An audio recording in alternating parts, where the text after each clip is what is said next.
Hi guys, welcome to all of you Reserve Academy, where Reserve Academy is presenting you a crash course for the 64th BPSC Mains Answer Writing Series.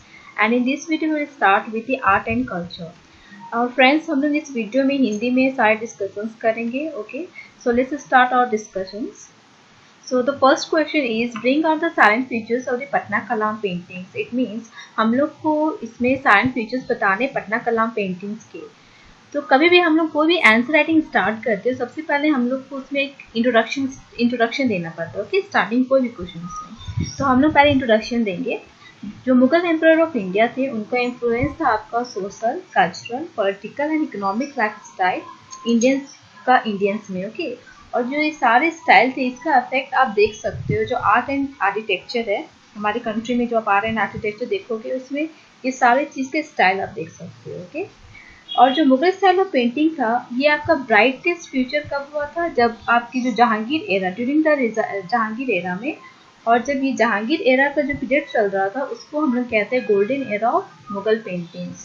और जो Mughal style of paintings है, ये इसमें दो style का fusion है, मतलब दो स्टाइल का मेल है.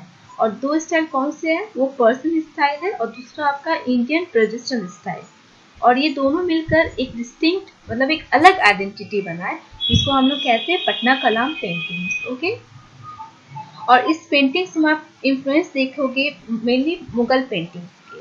ओके, सो हमारा इंट्रोडक्शन हो गया. अब दूसरे पार्ट में हम लोग स्टार्ट करेंगे ओरिजिन कहाँ से हुआ पटना कलाम पेंटिंग्स का. यू नो दैट कि जो औरंगजेब थे, ड्यूरिंग औरंगजेब एरा क्या होता था कि जो प्रैक्टिस, वो मेनली प्रैक्टिस करते थे Orthodox. Okay, Orthodox, he was Orthodox about the Islamic. So he don't like art and art paintings. उनको आर्ट पेंटिंग्स नहीं पसंद था.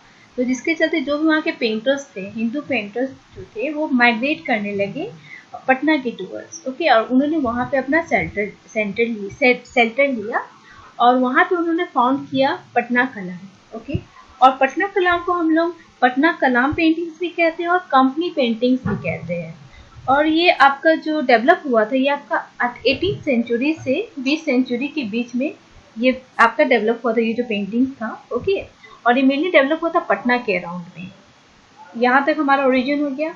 अब हम लोग स्टार्ट करेंगे कैरेक्टरिस्टिक.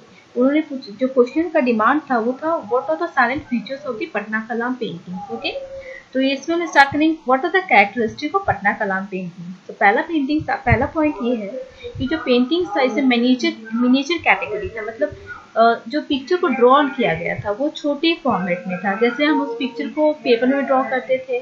ओके, और लेटर मतलब बाद में इसको फिर लेदर पे ड्रॉ करने जाने लगा. ओके, और इसका दूसरा फीचर्स ये है कि जो पेंटिंग्स है वो आपका डेली लाइफ से रिलेटेड रहेगा. जैसे कि हम देख सकते हो, यहाँ पे एक पिक्चर दिया हुआ है.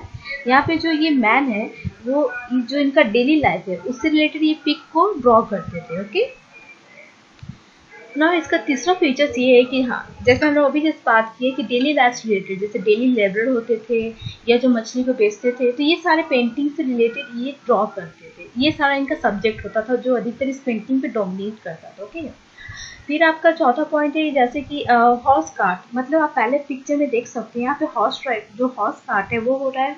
तो यहाँ पे इस टाइप के पेंटिंग्स को डिपिक्ट किया जाता था, बनाया जाता था, जैसे मुस्लिम वेडिंग पेंटिंग्स को, होली पेंटिंग्स को. ओके, और यहाँ पे जो कलर्स होते थे वो आपके एक्सट्रैक्ट मतलब लिए जाते थे प्लांट से, फ्लावर्स से और मेटल से.